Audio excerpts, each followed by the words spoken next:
Mirpur Sherebangla cricket stadium থেকে সবাইকে স্বাগত জানাচ্ছি আমি মামুনুর রশিদ। শ্রীলঙ্কার বিপক্ষে দারুণ একটা সিরিজ শেষে বাংলাদেশ দল এবার ঘরের মাঠে পাকিস্তানকে হারাতে বদ্ধপরিকর। সেই হারানোর পথে বাংলাদেশকে কিছু জিনিস মাথায় রাখতে হবে। বাংলাদেশ পাকিস্তান প্রথম টি-20তে কি হতে যাচ্ছে টার্নিং পয়েন্ট। বাংলাদেশ পাকিস্তান প্রথম টি-20-র প্রথম টার্নিং পয়েন্ট মিরপুরের এই উইকেট, যে উইকেটে কে ভালো করবে কে খারাপ করবে এটা বলা মুশকিল।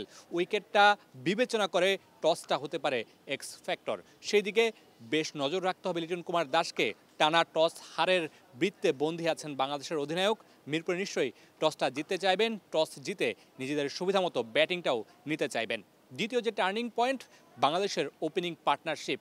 বাংলাদেশের দুই ওপেনার তানজিদ তামিম এবং পারভেজ হোসেন ইমন দুজনই ভালো করছেন, কিন্তু একসাথে ওপেনিংয়ে বড় জুটি পাচ্ছেন না। আলাদা আলাদা করে যে কোনো একজন খেলছেন। পাকিস্তানের বিপক্ষে নির্দিষ্ট করে এই দুজনকে প্রথমেই একটা ভালো সংগ্রহ এনে দিতে হবে বাংলাদেশ দলকে। তা না হলে বড় বিপদ হবে বাংলাদেশ দলের জন্য। পাকিস্তানের বোলাররা সেটা মাথায় নিয়েই নিশ্চয়ই মাঠে নামবেন। তৃতীয় যে টার্নিং পয়েন্ট, লিটন কুমার দাস যে ফর্মে ফিরেছেন সেই ফর্মটা ধরে রাখতে হবে এবং বাংলাদেশ দলের রানের চাকাটা সচল রাখতে লিটনকে বড় ভূমিকা রাখতে হবে।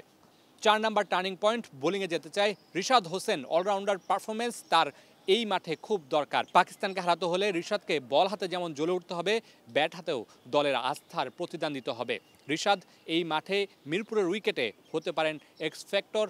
পাকিস্তানকে বিশেষ করে বিট দিতে রিশাদের অন্যতম ভূমিকা রাখবে, কারণ এর আগের দিনে আমরা মিরপুরে পাকিস্তানের অনুশীলনে দেখছিলাম যে লেগ স্পিনারদেরকে আলাদা করে এনে তারা অনুশীলন করছিলেন শুধুমাত্র রিশাদকে মোকাবেলা করার জন্য। এবং বাংলাদেশের যে তরুণ লেগ স্পিনারকে দিয়ে পাকিস্তানের ব্যাটার অনুশীলন করছিলেন, সেই লেগ স্পিনারের বিপক্ষেও বেশ কয়েকবার সালমান আগাদেরকে আমরা বিট হতে দেখেছি। তাতেই বোঝা যাচ্ছে যে রিশাদ হোসেন এই মাঠে বেশ ভালো কার্যকরী ভূমিকা রাখতে পারেন। সবশেষ টার্নিং পয়েন্ট যেটা, সেটা হচ্ছে বাংলাদেশের পেসারদের ভূমিকা। আমরা পাকিস্তানের প্রথম দিনের অনুশীলনে দেখেছি পেস বোলিং খেলতে বেশ বেগ পোহাচ্ছিলেন সালমান আগারা। সেই জায়গায় তানজিম সাকিব, মোস্তাফিজরা বেশ ভালো ভূমিকা রাখতে পারেন, জ্বলে উঠতে পারেন শরীফুলও। এই জায়গাগুলোতে বাংলাদেশ যদি ভালো করতে পারে, পাকিস্তানের বিপক্ষে প্রথম টি-20তে সুখস্মৃতি নিয়ে মিরপুরের শেরেবাংলা জাতীয় ক্রিকেট স্টেডিয়াম ছাড়বে বাংলাদেশ ক্রিকেট দল। Mamunur Rashid, star news, Dhaka.